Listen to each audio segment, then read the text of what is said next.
Hi friends, இன்றைக்கி நம்ம சிறுகீரையை வச்சு ஒரு கடையல் பண்ண போகிறோம். இது ரொம்பவே சூப்பராக இருக்கும்.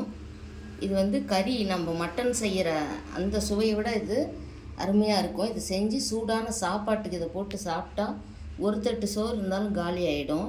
இப்போ அது எப்படி செய்கிறதுன்னு பார்க்கலாம் வாங்க. கீரை கடையணும் அப்படின்றதுனால குட்டியாக ஒரு தவளை மாதிரி வச்சுருக்கிறேன். இது மண் சட்டியில் கூட செய்யலாம்.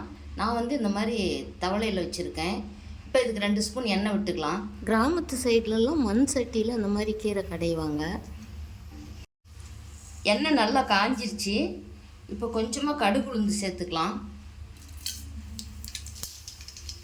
இந்த கடுகு பொரியுது. இந்த சமயத்தில் கொஞ்சமாக ஜீரகம் சேர்த்துக்கிட்டு 2 குட்டியாக வரமிளகாய் அப்படியே கில்லாமல் சேர்த்துக்கிறேன். இதில் கொஞ்சமாக பூண்டு கட் பண்ணி வச்சுருக்கேன், அதை சேர்த்துக்கிட்டு சின்ன வெங்காயம் 2 கட் பண்ணி வச்சுருக்கேன், ஒரு 10 வெங்காயத்துக்கு அதையும் இதில் சேர்த்துக்கிட்டு ஒரு கொஞ்சம் கருவேப்பிலை இலைகள்,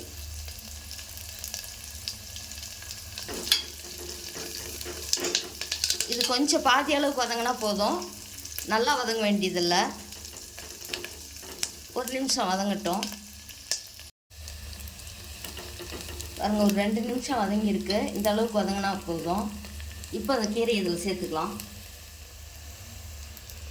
இது நான் 1 கட்டு கீரை. இந்த தண்டு பகுதியெல்லாம் எடுத்துட்டு நுனி பகுதியில் இளந்தண்டாக இருந்தால் அதை போட்டுக்கலாம். அந்த மாதிரி தான் நான் இதை கட் பண்ணி கழுவிட்டு தண்ணியை வடிச்சிட்டு வச்சுருக்கேன். இப்போ இந்த வெங்காயத்தோடு அதை சேர்த்துக்கலாம். கொஞ்சமாக இதுக்கு மஞ்சள் தூள் சேர்த்துக்கலாம். சேர்த்துக்கிட்டு மூடி வச்சுக்கலாம்.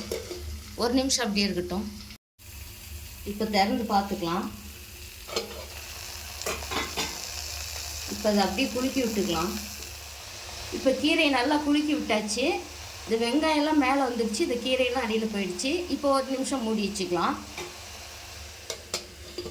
இதுக்கு தண்ணி எதுவும் ஊற்ற வேண்டாம். 1 நிமிஷம் ஆயிடுச்சு. இப்போ திறந்து பார்த்துக்கலாம்.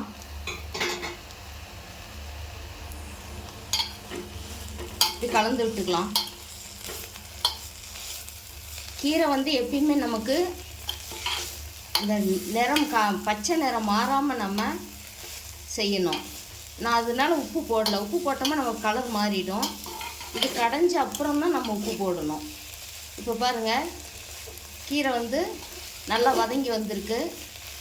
வெங்காயமும் நமக்கு 3/4 பாகம் வெந்தால் போதும். ரொம்ப நல்லா வேகணும்னு கிடையாது, இந்த அளவுக்கு இருந்தாவே போதும். இதுக்கு தண்ணி எதுவும் சேர்த்த வேண்டாம். இப்போ அப்படியே மூடி வச்சிடலாம். 1 நிமிஷம் கழித்து இதை கடைஞ்சிடலாம். இப்போ கொஞ்சமாக கொத்தமல்லி இலைகள் போட்டுட்டு மூடி வச்சிடலாம்.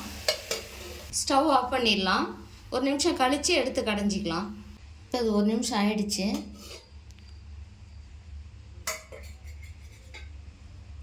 இதை கடைஞ்சிக்கலாம். பாருங்கள், நல்லா கடைஞ்சாச்சு. கடைஞ்சிட்டு நம்ம அடுத்ததாக உப்பு சேர்த்துக்கணும். சேர்த்து ஒரே ஒரு கடை கடைஞ்சிட்டு நிறுத்திடணும். இப்போ கடைஞ்சாச்சு. இதுக்கு தேவையான அளவு தூள் உப்பு கொஞ்சமாக போட்டுட்டு திரும்ப ஒரு கடை கடைஞ்சி நம்ம லாஸ்ட்டாக உப்பு போடும்போது தான் கீரையோட கலர் மாறாமல் இருக்கும், பச்சை நிறமாகவே இருக்கும். இப்போ இது நான்வெஜ் சாப்பிடாதவங்க வாரத்தில் 2 முறை இந்த மாதிரி இந்த கீரை செஞ்சு சாப்பிட்றது உடம்புக்கு ரொம்பவே நல்லது. இதே போலவே நீங்களும் செஞ்சு பாருங்கள். இப்போ பாருங்கள், சூப்பராக கடைஞ்சாச்சு. இதுக்கு நம்ம கொஞ்சமாக துவரம் பருப்பு தனியாக 4 விசில் விட்டு வேக வச்சோம். இதோடு எடுத்து இந்த கடைஞ்சி விட்டு அந்த பருப்பு சேர்த்து ஒரு கடை கடைஞ்சிக்கலாம். அது பருப்பு கீரை கடையல்னு சொல்லலாம். இதே போல் நீங்களும் ட்ரை பண்ணி பாருங்கள். இந்த வீடியோ பிடிச்சிருந்தால் லைக் பண்ணி ஷேர் பண்ணுங்கள், சப்ஸ்கிரைப் பண்ணுங்கள். உங்களுடைய கருத்துக்களை கமெண்ட் பாக்ஸில் சொல்லுங்கள். தேங்க்யூ.